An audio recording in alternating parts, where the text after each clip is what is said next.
My dear brothers and sisters, today I want to remind you of something very simple, yet incredibly powerful. Something that many of us recite every single day, sometimes without truly understanding it. Al-Fatiha. We open our prayers with it.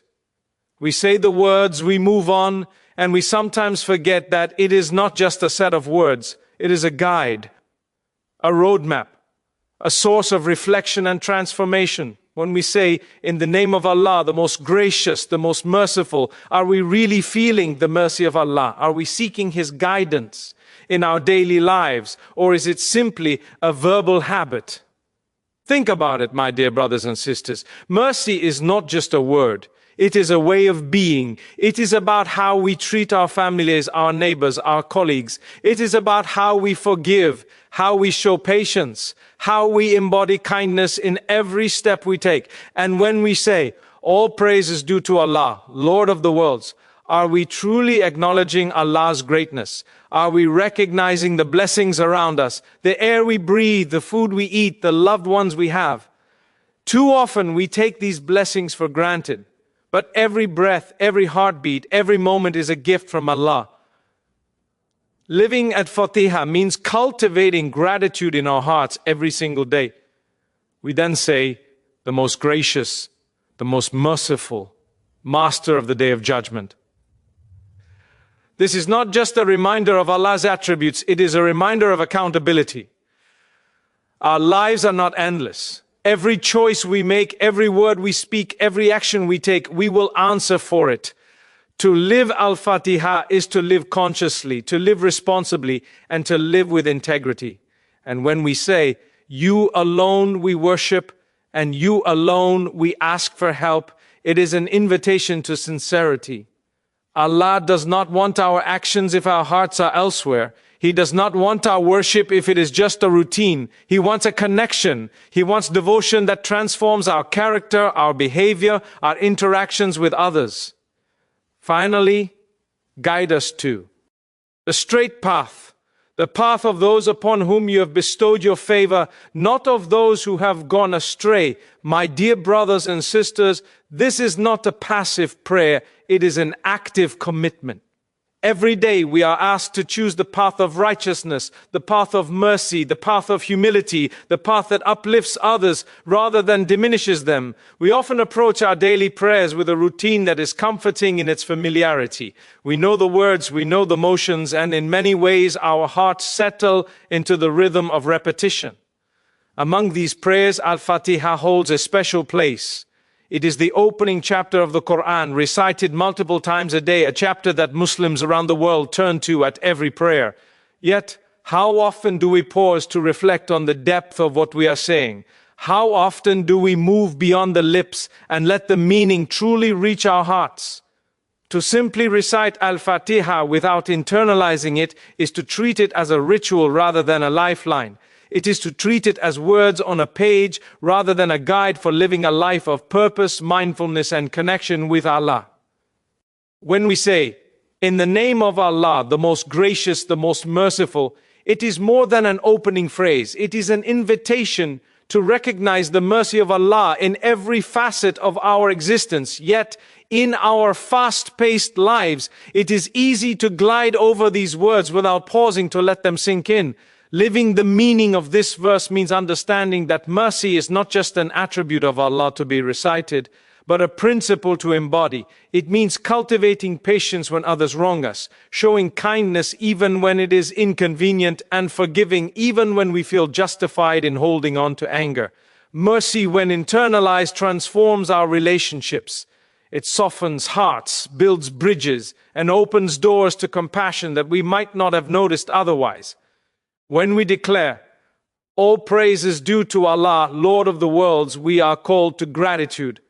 But true, gratitude is not merely a mental acknowledgement of blessings. It is a way of living. It is about recognizing the countless small gifts that we often overlook, the comfort of a home, the companionship of family and friends, the food that nourishes our bodies, and even the challenges that teach us resilience and humility. To live Al-Fatiha is to walk through life with an eye for blessing, not just complaint. It is to allow gratitude to shape our conversations, our choices, and the energy we bring into every situation. When gratitude becomes a lens through which we view the world, it transforms ordinary moments into reminders of Allah's constant care and provision.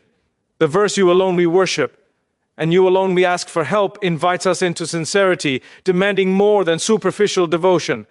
Living this verse means aligning our actions with our intentions. It means ensuring that our worship is not hollow or distracted, but purposeful and mindful. It is easy to perform acts of worship mechanically, to pray while our minds are elsewhere, or to give in charity while our hearts are filled with pride. True living of Al-Fatiha calls us to honesty in our devotion, humility in our service, and consistency in our connection with Allah. It transforms worship from ritual into relationship, from obligation into opportunity. Finally, when we ask, guide us to the straight path, the path of those upon whom you have bestowed your favor, not of those who have gone astray, we are making a conscious commitment to righteousness. To live this verse is to recognize that every decision, every interaction, and every moment of our lives presents a choice between the path that uplifts and the path that diminishes. It is a reminder that our journey in this world is not aimless. Each day, we are called to make choices that align with the guidance Allah has provided, that reflect His mercy and that honor His trust. Living Al-Fatiha requires courage, the courage to resist the easy path when it conflicts with what is right, the courage to seek knowledge, the courage to show kindness even when others are harsh, and the courage to remain steadfast in faith despite trials and challenges. To simply recite Al-Fatiha without living it is to miss its transformative power. To live it is to let its words seep into the very fabric of our character, to allow its guidance to influence our actions, our thoughts, and our intentions. It is to let it shape the way we see ourselves, the way we see others, and the way we navigate the world. It is a daily reminder that our faith is not just in words, but in deeds, not just in speech, but in the way we breathe life into the values and principles that Allah has given us. When we live Al-Fatiha, our prayers are no longer mere recitations. They become a living, breathing declaration of our connection to Allah, our awareness of His mercy, and our commitment to walk the straight path with sincerity, gratitude, and devotion. This is the true challenge, to let the words we say every day shape the life we lead every day. So today I urge you, do not just recite Al-Fatiha. Let it touch your heart. Let it shape your behavior. Let it remind you to be grateful, to be merciful, to be conscious of Allah, and to strive every single day to walk the straight path. Recite it with your tongue, but live it with your heart. Let your life be the reflection of those beautiful words, so that when people see you, they see the mercy, the gratitude, the devotion, and the guidance that Al-Fatiha teaches us. Remember, my dear brothers and sisters, it is not enough to know the words. It is not enough to recite them. The challenge and the blessing is to live them. May Allah guide us all. May He make us among those who truly live the meaning of Al-Fatiha, and may our hearts always be aligned with the words we recite.